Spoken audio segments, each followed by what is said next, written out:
Good evening, everybody. How's it going?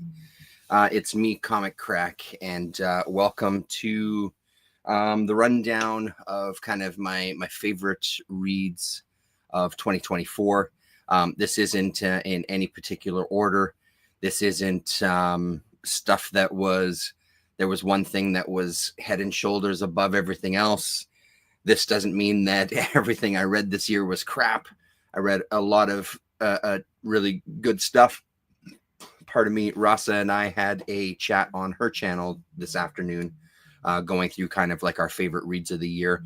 I was saying at the beginning with her that it doesn't feel like this year, looking back on this year, it didn't feel like there was a lot of stuff that kind of blew me away. I feel like in previous years, there was a number of things that were really just incredible. So in my book from last year, at the end, I made myself a list of the kind of top reads to kind of like break it down. And I was breaking it down by kind of more mainstream, more Image, Dark Horse, Oni Press, Boom type of things, more indie and other, so like Viz and Fantagraphics and things like that, and then small press and self-published. So, and just looking at this list, there's a lot of stuff on here that was pretty just incredible. So it doesn't feel like this year's list has too many incredible things. What this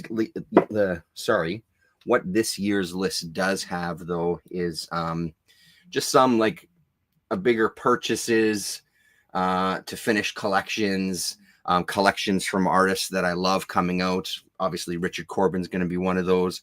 There was some books from creators who I'm a fan of who haven't necessarily done stuff for a long time. There was a introduction from myself to one comic book creator that I wish I would have got into years and years and years earlier. So there's still a wide range of stuff. The one thing that did change from those previous years is that my Marvel and DC reading has dropped even more dramatically than it already has over the past couple of years. There's only one title from Marvel or DC in my kind of best reads of the year, partially due to, or mainly due to the fact I don't read a lot of that stuff anymore, but I think also due to the fact that the stuff that I did read from kind of the big two just wasn't anything incredibly noteworthy, nothing that really kind of knocked my socks off. Before we get into that, though, one kind of quick mention here. So because I've been doing some writing for canon, which it's debatable if it's writing or just asking questions and letting people go off, because that's kind of how it's been. But that idea has been a little more appealing to me lately. I do know that I have a long way to go as far as my skills as a writer. So with that in mind, lately I've been listening to, even previous to the new year. So we talked one stream about the Merzstack archives on YouTube, that channel. So it's got me to revisit some Merzstack albums. He's been posting some incredible stuff. I started finding some stuff online, doing a little bit of digging through his back catalog, realizing there's a lot of gaps that I do have, and I've started to listen to more. So in the past kind of 3 days, I've listened to 2 albums a night for 3 nights. That's obviously not going to carry on for the entire year. I think I'm just kind of in the midst of being kind of excited about this new project. So I'm tackling it a little more kind of with some gusto, let's say. While I'm listening to these, I'm kind of trying my hand at writing about the albums and writing about kind of what's going on, what I'm maybe experiencing when I listen to this stuff, how kind of good or bad the album is. So I'm just all for the sake of, I love doing it. First of all, I'm finding that I'm enjoying doing this stuff, even though it makes me nervous and it makes me uncomfortable about writing. I'm not the most confident with my writing. This little project seemed like something First of all, fun to do. I'm going to listen to these Merzbow albums anyway. It's kind of great to sit and actually listen and type as I'm listening, like that initial response as I'm hearing a lot of these albums for the first time. I'm focusing on stuff that I haven't listened to myself. So that's kind of fun. And I think I'm hoping that through that repetition, my writing in general will just start to improve. Already, I noticed some things in my writing where I might use some words within the body of the text, and I'm really refining that and cutting out words that are maybe unnecessary, trying to find different ways to talk about the same things, because that's obviously what happens with a bunch of noises. Yes, I can talk about the albums and things at some depth, I guess, or some length maybe, but it's how am I going to say things about the next album that's not just going to be regurgitating the previous one. So I think that's starting to flex a little bit of a muscle in me as well too. So I started a free, no money, no nothing. I don't want anything. It's absolutely free, zero commitment. I've started a Substack. And if you would like to subscribe to it, let me get the page open here. So it's called the Merzstack. And like I said, I have 5 reviews up right now. There's another one scheduled to come out tomorrow morning. I don't know how often I'm going to do it. I've had some views. This album Storage has been a standout for me so far. This has been my favorite of these 6 albums I've listened to. That one's had 16 views, which is really nice. So I'm not looking for big numbers or anything. This is really an exercise for me to get better at writing. I love listening to Merzbow anyway. So combining those two, and I thought I'd throw it out there to anybody that might be interested. You can subscribe by email. Then the new ones will come right to your email inbox, so you don't have to worry about an app or anything. So if you are interested, that is what it's called over on Substack. And so far, it's been a blast talking about these albums. It's been also really fun sitting and listening to this stuff. I'm realizing that I haven't heard a ton of stuff from the 80s. I've heard some pockets of it, but I haven't heard a lot of it. So I've got my hands on a bunch of 80s material that I'm going to be listening to. And for the next, so these first 6 standalone, the next, I think it's 6 after that, I'm going to be going, the 6 albums that I've picked are all from the 1980s. And I'm going to go kind of chronologically through the 80s. I think I have 1 or 2 that are 1983. I think I got one that's 1985. 1986, 1987, and 1989, I think. So I thought that might be interesting. Listen to those through in order of when they came out to kind of track maybe some progressions that are maybe happening. Because once we get into the 90s with Merzbow, we get kind of the really overblown and really more harsh and just blasting at you type of noise that he's known for. He's obviously got a bunch of iconic albums in the 90s, Pulse Demon being a huge one, Tarot Machine, et cetera, et cetera. So I thought this, looking at the 80s before he really heavily got into that, not that that's non-existent, it's a different kind of intensity. It's really more industrial with the 80s stuff. And I'm finding I'm really responding to that. So that's at Substack. If you want to check it out, I'll leave a link in this video. And then the kind of thing that I'm going to save up for this year, I think I need to set aside about $15 a week. I'm gonna, at the end of the year, treat myself to the Merzbox. It's showing that is still available from Extreme. I had a look today, dropped it in a cart to see what the shipping would be. They're actually offering like $2 for shipping to anywhere in the world. United States is free, so I'm assuming they have a distributor in the States, which is why that's happening.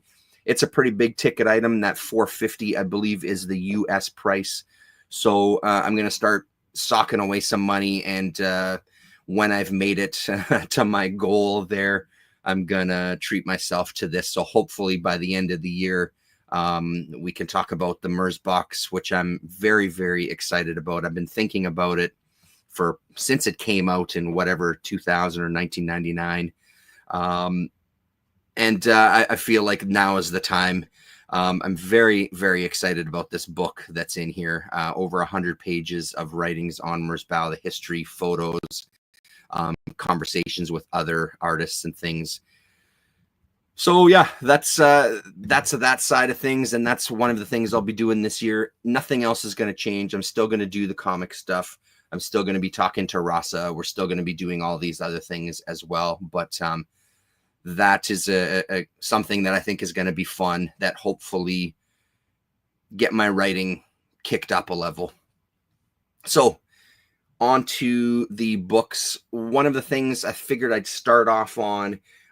It's not that they're bad books. It's just that the reason I wanted to focus on these ones is a couple of things I managed to get my hands on this year to kind of complete a collection or a little more big ticket items that aren't necessarily the best reads of the year, but they're gratifying in such a way because I was able to finish parts of my collection.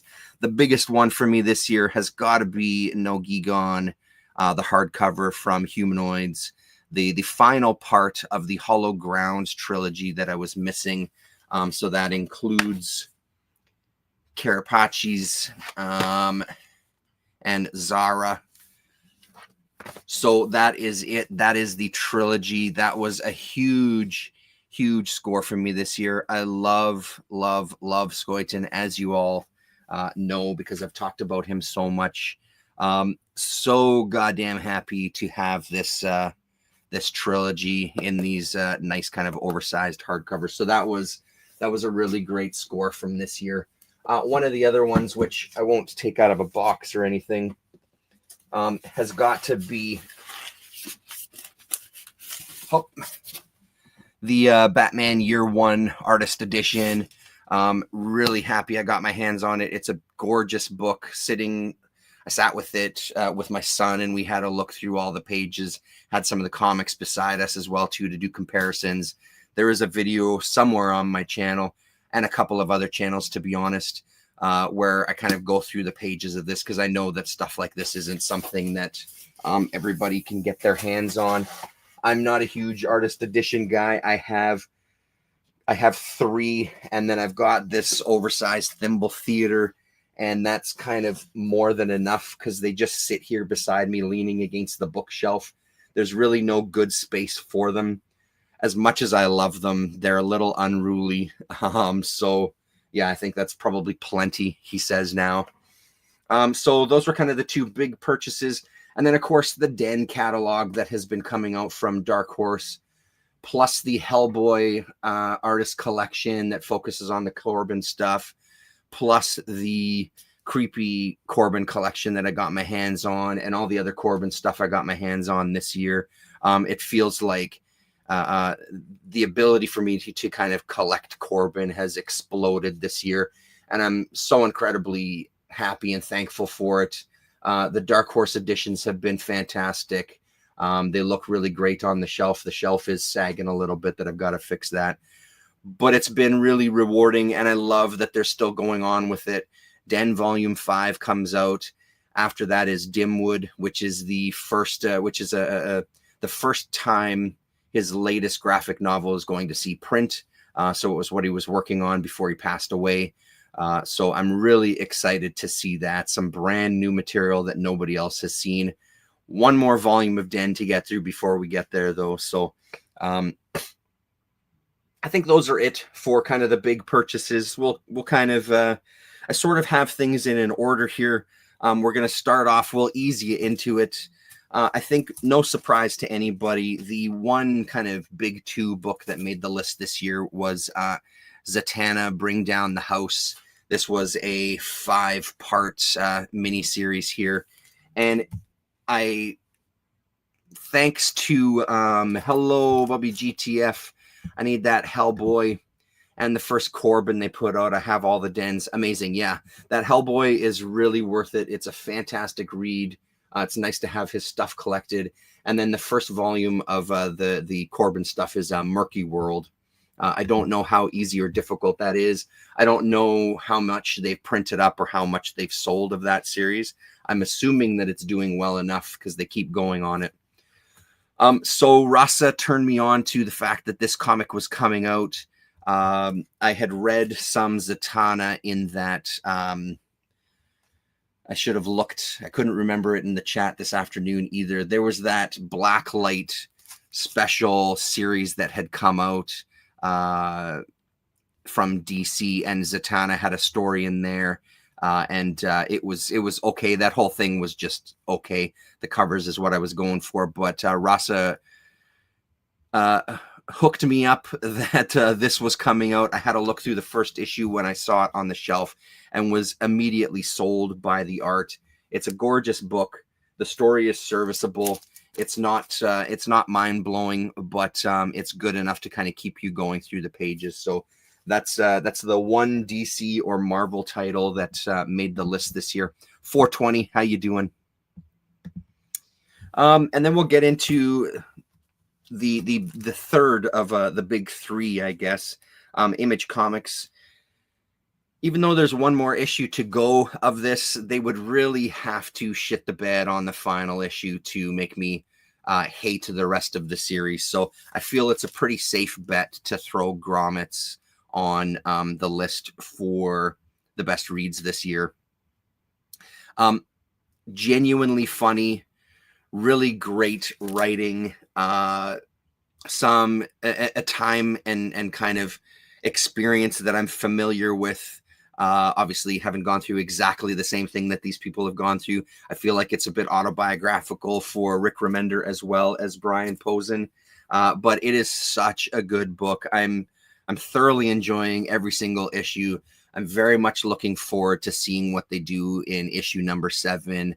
So this has been a really, really great read this year so far. Javier's Absolute Martian Manhunter is my most anticipated book of the year. Oh, beauty. Absolute Martian Manhunter. That's very cool. I think I'm looking forward to that Shade, the Changing Man omnibus edition or whatever it's going to be called. I don't know. I might have to take a good look at that one when it comes in. And then the next one, going to be no surprise to anybody either. This is Precious Metal. Some Ian Bertram, Darcy Van Polgeest, Matt Hollingsworth goodness here. This was the prequel to Little Bird that they had been working on for I don't know how long. And it is probably one of the most gorgeous books I've seen in a long time, as much as I love a bunch of other artists, including Tradmore from Doctor Strange and Silver Surfer and things. This completely knocked my socks off. Every single page is an absolute stunner. It is unbelievable, the leaps and bounds that his art has grown. I also reread House of Penance this year. It was really great to kind of have that comparison and the amount of work that he's put in. Little Bird was stellar as well, as far as the art goes, but it really even feels that the break that they took between the ending of Little Bird and the start of this, which was maybe 5 years or something, he really locked in and already had a style, but then took that style to the absolute next level. It's gorgeous. I can't wait to see what else he comes up with. I hope they keep up with this book. I know that he was posting some art on his Instagram, showing off new pages and things. So I didn't pick up Grommets. If they have an oversized, hopefully magazine-sized collection, I'll pick it up. Yeah, I doubt they will on one like that. I think they'll probably just do their regular trade. But honestly, it's worth it even at that size. Yeah, I don't think you can go wrong with it. From the back issue bins, Dark Horse is a company that has so many nooks and crannies. There's so many one-shots. There's so many micro-series all throughout their history. I saw an ad for this one in the back of something. I don't remember what. I know the artist Andreas from Cheval Noir. So there was this one-shot Cromwell Stone that's also been collected in graphic novel format, because I think there was 2 or 3 stories total. So they've all been collected. It's a good reminder going through this list as well. stuff like this that I want to try to hunt for the big collection. This is one that really does suffer from being comic sized. Now, is it still enjoyable? Pardon me. It's really goddamn enjoyable. His art is stunning. The story is pretty fantastic. But what it does make me want is a bigger European sized graphic album to really soak in this art. Again, for years, I've been talking about hitting those bins, going to small shows, going to big shows, finding 50-cent bins, just digging through and picking stuff up that looks interesting. It always drives me nuts when I hear people say there's no good comics anymore, nothing good is coming out anymore. If you actually believe that, you've got your head up your ass. But if you actually believe that, guess what? You got a history of comics that you can go back into, and they are out there in an abundance in these cheap bins. Yes, you have to sift through a lot of garbage. For sure you do. No doubt about it. But there's the possibility to make some really great discoveries when you go and dig through the bins. So yeah, Cromwell Stone makes the list. And keeping up with Dark Horse, again, probably not one that's going to be a surprise to anybody. Helen of Windhorn. Gorgeous, gorgeous book. Tom King, Bilquis Everly, Matthias Lopez, and Clayton Cowles on this one. This is one that I'm one of those people, I haven't read a ton of Tom King stuff. I read The Vision and I read Human Target, and now I've read this. A grand total of 3 things that he's written. I know that people love to hate Tom King. My very, very limited experience is that all 3 of these titles I've really, really enjoyed in different ways from one another. So this was one of those books that as soon as I saw the interior art, it was a no-brainer. I picked it up immediately. But I got to say that I was pleasantly surprised that I started really getting into the story. I just assumed that the story would just be all right. It's sort of a fantasy setting. I'm notoriously, I say this every time, and it proved myself to be a liar every single time. I've said in the past that I'm not a big fantasy guy, which is clearly bullshit. So I've just got to admit it. I do like fantasy, apparently. But this story was really great. I think it really caught me at the right time, the right mindset. There was stuff in this book that was genuinely touching to me. I like the way the whole thing wrapped up.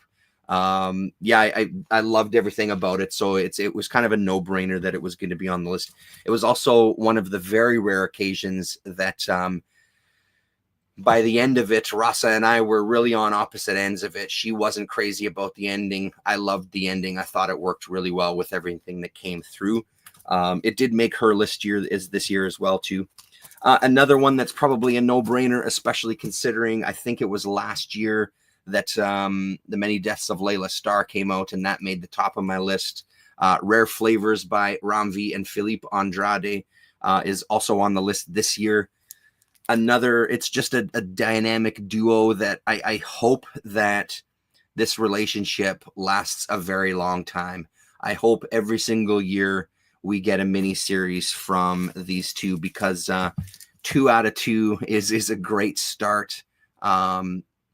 Such an interesting book, such a unique story. And again, I really responded to the art a lot. It's really, really great. But Ramvi is a guy that I have read a couple of things of that I didn't like. I wasn't crazy about his Swamp Thing, so I had dropped it. But I do like Layla Starr, and I do really like this book. So if you don't know either of those books, I'm sure at this time they've both been collected. You could do worse than to pick these things up. So if you can find them for a price you're willing to pay, I'd say give those a shot. So that's it for kind of the what I would consider more of the mainstream stuff. So why don't we get into this? So this year we saw some books from some creators that haven't done anything for quite a while. And I was very excited for every single one of these. And thankfully, none of them disappointed. There was always that little bit of a worry that creators that you enjoyed coming back to comics, they're going to lose something. And that was the worry with Hate Revisited #1. I really didn't like the first issue. It made me a little nervous that, oh shit, what the hell is going to happen in this book?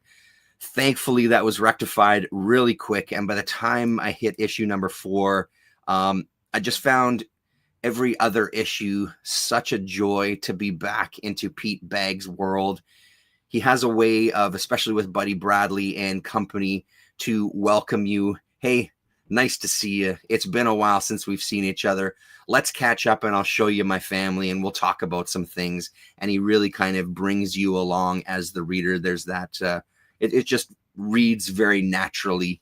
And I do love Buddy's world, everybody involved in it.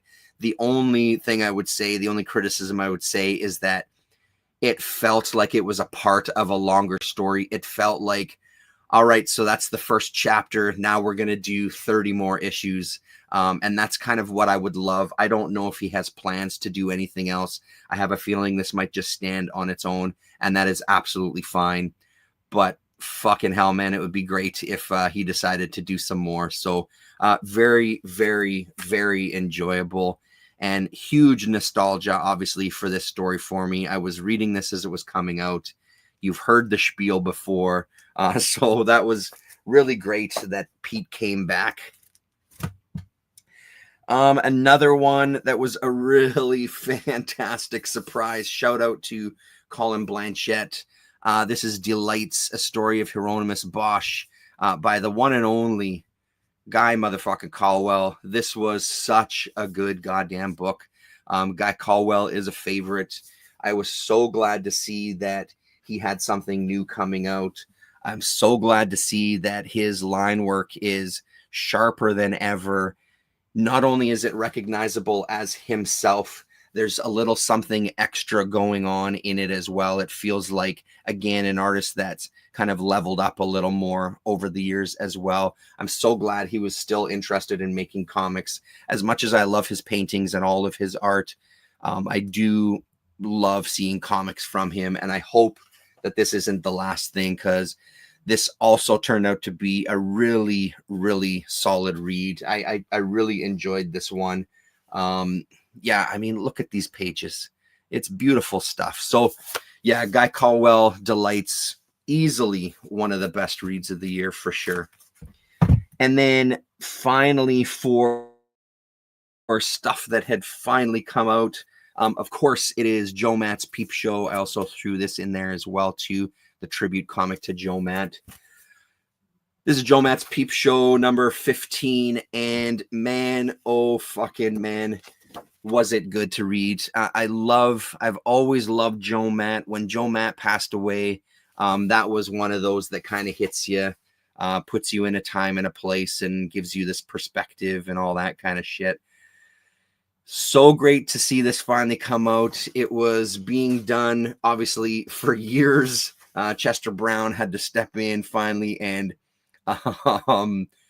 finish the book for him. But this really is, you really are reading vintage Joe Matt. This isn't Joe Matt 20 years later giving you a comic and hoping that you're going to enjoy it. This is peak Joe Matt from Peep Show, just the next issue that's taken however many years to finally come out. I love this book so much. This hit me in a lot of different ways. So really happy that this finally saw the light of day. It's too bad the motherfucker had to die to get it out. And then speaking of people that we lost, for me, Bernie Moreau is a name that I've known off and on throughout comics career, or comics reading life rather. The Jam is a comic that I've heard about a lot throughout the years. It's kind of reared its head every once in a while. It's just not something I was super interested in, and I was really goddamn wrong. This Jam is so entertaining. Everything that I've got, Mackenzie Queen was really great from Bernie Moreau as well. So being able to kind of track down, this was part of the collection that was being sold here in town. I was able to get all of the Jam comics. I'm not going to take them all out of the bag, but here's some of the covers anyway. And every single issue right to the end was a real joy to read. I was kind of surprised, I think, at how funny it actually was and how sort of real life it was as well. Yes, he starts off as a superhero of sorts, but that quickly drops away when he's just this happy-go-lucky motherfucker living through his life, and just getting put in these interesting situations. So this was such a treat this year. Rest in peace there, Bernie Moreau, because this is really great. And if you don't know any Bernie Moreau, honestly, give this a shot. Really just find it and give it a shot. There is a collection, I think, coming out this year. I'll keep you posted, obviously, when that kind of becomes more confirmed. So yeah, Bernie Moreau. Who else do I have here? In the category of, I guess, things that other things that I should have got into a long time ago, but didn't, and when I finally did, realized I fucking love it. That would be Terry Moore's Rachel Rising. I found the first 3 volumes. I don't remember where it was, if it was 204 Comics or where, but they were dirt cheap, or it might have been at Mad Cat. I don't remember. Dirt cheap that I couldn't say no to the first 3 books. Devoured them almost immediately. Also ended up getting the first book of Serial and loved that as well. I really am probably just going to have to find the collected edition of Rachel Rising. There's a copy at one of the comic shops here in town that I may just spring on and grab that whole thing so I can read it all. It sits in a really interesting place between kind of independent and mainstream comics.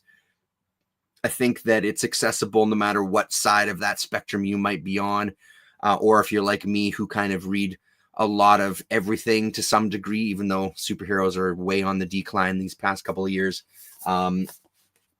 It just is so accessible for both of those crowds. And it's damn good writing. It's fun characters. It's an interesting premise. I'm really liking it. So more of that, please. Continuing with Fantagraphics, an old edition that I picked up at some point in the year. Ray and Joe, The Story of a Man and His Dead Friend. Goddamn funny. I like this book quite a lot. Over the top, offensive at times, but honestly, just downright funny. And that line work and that lettering is really exceptional. So again, the beauty of going and digging through collections and digging through bins and all of that stuff, right? Like you're finding some amazing stuff. So yeah, this was such an entertaining read. It was a slow read. I didn't read it all at once. There's a number of kind of short story arcs, I guess, in here, in kind of like a comic strip form or a weekly strip form. So I kind of read it in chunks as I was going, but it was every single one was really good, really entertaining. As we get into kind of the independent stuff, I guess this can qualify. Ian Laurie is a name that popped up for me when I found this issue of Quilt, a Halloween Comics Fest one shot. That I found in a bin. The cover appealed to me right away, and the art inside, it reflects that exactly. It's not much different than this. Ian Laurie is a great artist, very unusual, as you can see by the images there. The story in this quilt was very unique. And then I found out that he did a series called And Then Emily Was Gone. Ended up finding some of the issues. Not all of them, but I got a good chunk. And issue 5. So issue 1, 2, 4 and 5 is what I found. So I guess issue number 3. I can't remember if there's an issue number 6 as well. But so here's the covers of this one. Really great. That art is completely like it was made for me. This is right up my alley here. So and another entertaining book. It's that kind of area of weird indie comics. It's not a straight ahead story because of the way that it's told, even if there might be elements of it that are pretty kind of generic almost. The way the story is told, and especially matching with his art, gives it a completely different feeling than if it was someone else at the helm there. So, and then Ian Laurie has popped up in a couple of different places for me. A pin-up recently in a book that we were talking about last week, I think. But of course, I'm blanking on it now. So into the small press, self-published, Fantagraphics, etc., etc. Another real nice surprise. I know Pataluzio's comics. I'm not crazy about the ones I've read in the past.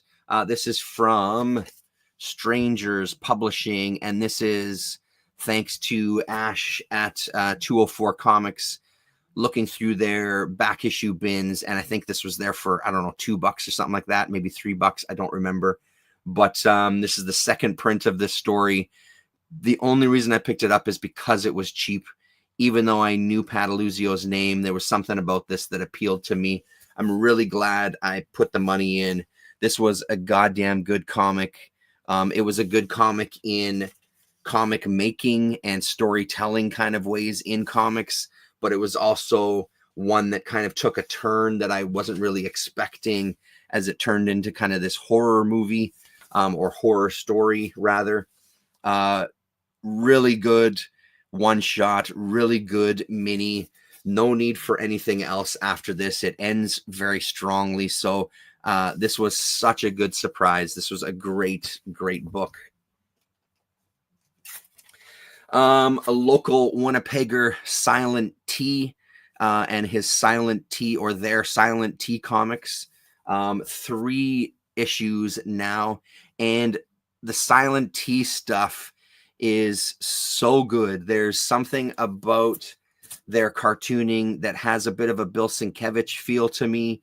I was saying in the stream this afternoon, it's a me thing. I don't know if it happens for everybody, depending on where you're from, but I do find when I do see local artists here, there's something about their style that's a little too safe and generic, maybe, where a lot of people that are doing comics, their stuff ends up looking the same. And again, I don't know if that's just my perspective on things, because I think we all have a weird relationship with art created in our own communities, whether that's films, whether that's comics, whether that's music. There's always a weird relationship. But Silent T completely breaks that mold for me. And these are really entertaining books. The stories are funny, they're bizarre, especially this newest issue here that kind of reveals this cult almost of this Silent T. It's really interesting stuff. It's an interesting world that's being created here, and I'm looking forward to reading more in the future. So local artist Silent T definitely makes the list.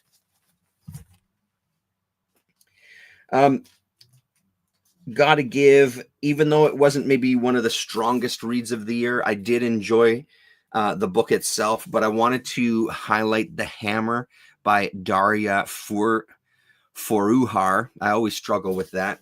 And I want to give a huge shout out to Ryan at 4-Color Apocalypse, because this is his first comic on his 4-Color Apocalypse imprint. I'm really looking forward to more comics. Like I said, I enjoyed this. I don't think it was strong enough to kind of maybe make one of my favorite reads of the year, but I absolutely enjoyed this. And I want to make sure that I absolutely give props to Ryan for going through with this.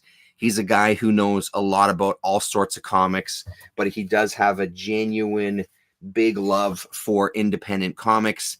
In conversations with him, he's talked about wanting to find artists who don't have the baggage of comics behind them making comics. So there's not a sense of knowing the history or knowing kind of what the tropes of comics are, but are trying to approach the comics form in a completely new way.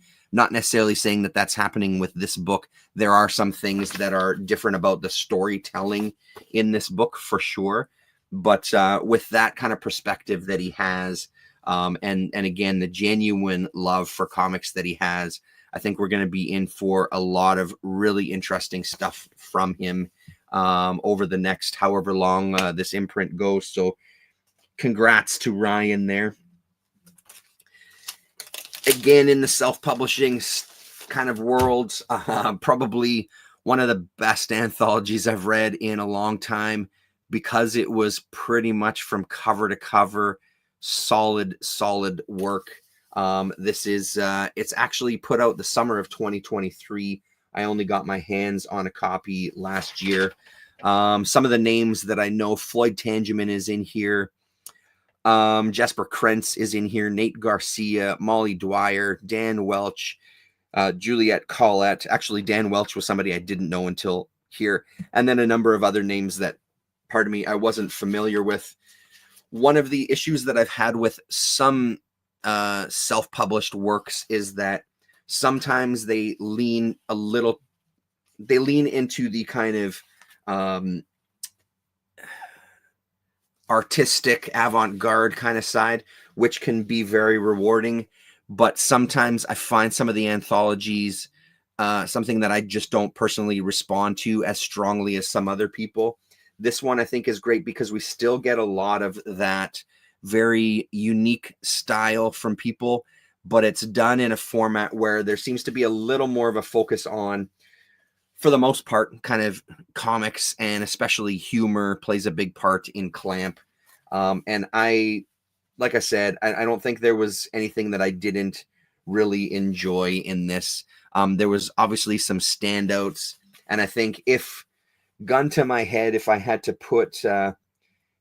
choose a favorite comic strip of the year, I think it's got to be this Pencil Neck Geek 6-panel strip here. Was really, really funny.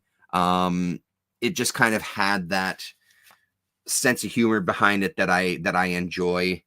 So this is a very strong anthology. This is number 5. So I don't know if anything new from Clamp came out this year. I actually haven't looked on Domino Comics website for quite a long time, so I'm not as up to date on some of the things that maybe he's carrying over there. But great anthology, really worth your time. Bubby's saying about it was about the Pataluzio comic. I paid full price and still liked it. Well, there you go. A standout artist of the year from this kind of whole scene is Jasper Krentz. Man, oh man, did I love Magnet Head 1 and Magnet Head 2. This is such good stuff. It's a style of cartooning that I really, really respond to. It's in that wheelhouse of, I don't know, man, just being honest with your art and just putting together these pages that are filled with ink and sometimes not, and cartooning, because there are very cartoony moments. There's very kind of abstract and messy moments, but there's also just some really good stuff going on in here. I love this 2-page spread. The focus on the eyes and things, really great. Works so well with the story. I want so much more from Jasper to come out this year and for years to come, because it's a goddamn good book. This was a pleasure to read, and I think, again, one of the joys of going through the list at the end of the year is kind of rediscovering this stuff again and remembering kind of your first time reading it and flipping through the book again. So yeah, shout out to Jasper there, because that is some it was just so fucking good, man. They were such good books. And also shout out to Fantasy Club Books here in town, because they had both of these available. There was another Jasper book as well too that I'm blanking on the name of right now. I should have added it to the list, because I think honestly anything by him is worth your time. But specifically Magnet Head were the ones that really, really caught my attention. Can I do this? Yes, there we go. It is done. That can go up there. Another discovery for me this year, finally, Jasper Jubenville's Dynamite Diva. This first collection was put out by Strangers as well. And it collects everything up to this point of Dynamite Diva.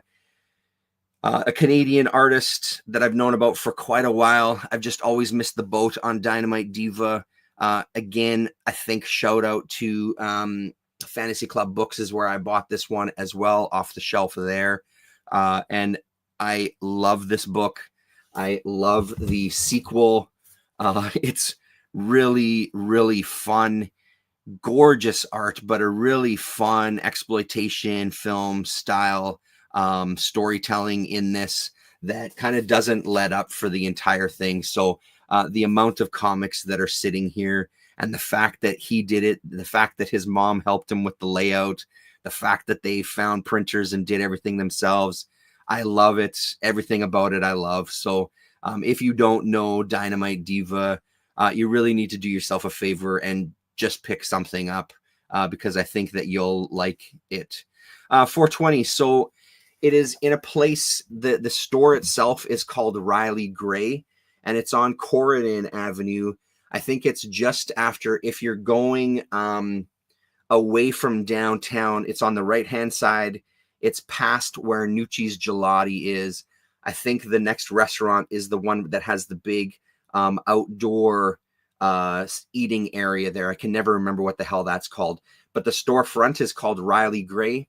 You go inside and you go to the back of the shop, back of the store, and that's where you'll find his little comic book corner. And it's worth checking it out. So Riley Gray, that's probably why it's not coming up on Google. Yeah, so Dynamite Diva, read it.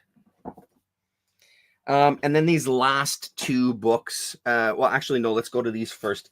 Another one that I think surprised me. So part of the year for me, I think the big part of the year for me was buying a bunch of stuff from this collection that came up for sale here in Winnipeg that now sadly has gone to some other fucking province for some other fucking scumbag to try to milk every last penny out of it.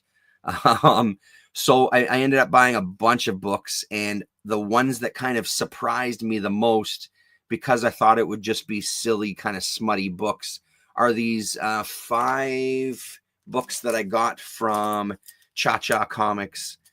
These were so much better than I ever thought they were going to be. This 110 Pills is based on a very, very old Chinese erotic novel that they adapted into a comic strip form, and it is great.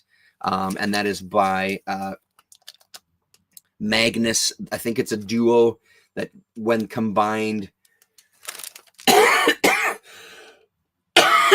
they go under the pen name Magnus. Rotundo with the excellent Ex Libris Eroticus. I think there was, a number 2 here as well, too. Some short story collections in these. This was probably the weakest of the set for me, this Pearls of Love. It wasn't bad, but it was a little too much in the kind of romance novel world, as opposed to what the other stories were, which seemed to be real kind of social criticisms and things. And then this is by the same creators here from Pearls of Love, Coco. And again, another one that didn't kind of blow me away. But I think this whole set deserves to be kind of highlighted because, again, there's so much stuff out there. And I find that when it comes to more adult content, people are let loose to do pretty much whatever they want, as long as, the classic Jess Franco just show me boobs every 5 minutes. I don't give a shit what the rest of the story is. It sometimes feels with this, there's that kind of element working for it as well. I don't care what the story is. Show me naked women every 5 pages and you can do whatever the hell you want. So I feel like the freedom that some of these creators have with this stuff. Plus, when you're dealing with material like this, specifically in the 110 pills, that kind of lineage and that historical importance of that story being adapted for comics, or a very small segment of it being adapted for comics, I think it's hard to go wrong. So really great. I don't know if I'm ever going, there is more stuff out there from Cha-Cha Comics. I'd be surprised if I ever find any more of them, but who knows, fingers crossed. So now for kind of the final 2 books, and again, if I had to, gun to my head, choose 2 books out of this that kind of reach the top of the list, that would have to be Bhanu Pratap's Cutting Season. His Mother and Other Stories made the top of the list the year that came out as well. I've been dying for more comics from Pratap here, and this did not disappoint. This is from the Fantagraphics Underground imprint. The production on this book is fucking gorgeous. The cover is gorgeous. The colors inside are gorgeous. And most importantly, Pratap's art, character design, page design, panel design, color design is top fucking notch. He is such a great cartoonist that I cannot wait to see, like 5 years from now, 10 years from now, where he is. If he's still doing comics, maybe he kind of goes off into a completely different territory. But if he decides to stick with comics, I'm very excited where he's going to be in 5 years and what kind of stuff he's going to be producing, because this is exceptional work. And if you don't know his books, do yourself a favor and pick this up. We're dealing with sometimes very abstract cartooning, and then when you do when it does become more recognizable as human forms and figures, the way that he's twisting the human form and kind of creating his own comics language is really, really amazing. So yeah, so good. I could talk about this book forever. It's so goddamn good. So there you go. That's Cutting Season that came out from Fantagraphics this year. And last but certainly not least, probably not a surprise, I did put Sunday at kind of the top of the list. This is a heavy tome, again from Fantagraphics, that came out this year. Everything that everybody has been saying about this book for a long time is absolutely true. It is such a spectacular book in so many different ways. I feel like this is a book that you could read in multiple ways. There's probably multiple layers of things going on in here that I even missed on this read. If you want to just kind of follow the design and the coloring in the book, that's a great way to read this. If you want to look at just kind of a comic story that is really playing around with the idea of how comics stories are told, how matching words and images can be played with very easily to kind of oftentimes make you laugh, because there's a really good kind of sense of humor in this as well. You can read it like that. Just as a story, it's a pretty great story because it takes place just on a Sunday. Just so good. It's really unbelievable. And the panel that I always show off, which I'm going to do here again, you know you love it. I just think it illustrates the beauty of this art and how in control Shrowen is of kind of his art, what the final product is going to look like, what the color treatment is going to be with risograph. Fantagraphics, obviously this isn't a risograph print, but I'm assuming they did a pretty good job in kind of mimicking that. I don't have one in front of me to compare, but I love this page. I think illustrates that very well. These 2 pages here, starting with this kind of blown out reflection in a mirror after having a bath or a shower, and then drawing on the mirror. I think that is just gorgeous. So fantastic. Honestly, give it a shot. It is a tome for sure, but it reads really, really nicely. An absolute pleasure to read that one. And again, it's one of the things that I love about YouTube. The people that were talking about this talked about it a number of times. So it really drove home that, okay, I do need to get this. I really should give it a shot. Cool. Thank you. I think there was an indie anthology you got there too. Did you go over that? I wanted to remember to look for it. Yes, there was an indie anthology that I got there, and it was called Clamp. I'll show you the cover again. Where did I put it? So it was this that I got at Jasper Krentz stuff I got at Fantasy Club Books. Clamp was something that I got at Fantasy Club Books. Oh no, or did I order that? I might have ordered this one online actually. Sorry, maybe I didn't get this one. Oh, the camera. Be right there. Hold on a second. I've disappeared. Pro webcam, this one. There we go. Click. I don't think I got this one at Fantasy Club, actually, now that I'm thinking about it. This might have been something that I ordered online, but check for it there. This is exactly the kind of thing he would have there. Honestly, he's got one good shelf he also has bins with kind of more mainstream comics in it. He's got some bookshelves as well. It was his place that I got this Dynamite Diva collection. I bought it from him. He had a copy of this on the shelf there. So his name is Austin as well, like Austin English from Domino Books. His name is Austin.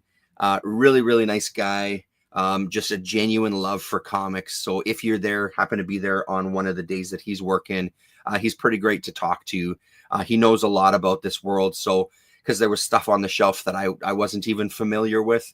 He's serious about getting in some good comics as well too, and stuff that's really hard for us to get in just due to shipping. He's worked out some deals where it's affordable for him. Some of the price tags on some of the things are a little higher, but again, you're not dealing with having to pay the shipping, so it ends up being a savings. And I think like a shop like that in this town, I think is important to kind of support. We're not a big town, as you know, 420 for a lot of this weirder shit that I show on here. Not that people despise it or anything. It's just there's not a lot of options out there to go and pick up this kind of thing. I always have to mail order it, so it's great to have someone locally where I can at least see some of these books in person and decide on if I want to drop the cold hard cash on it. That's it for 2024. That is the list. That is what I've read and that I enjoyed.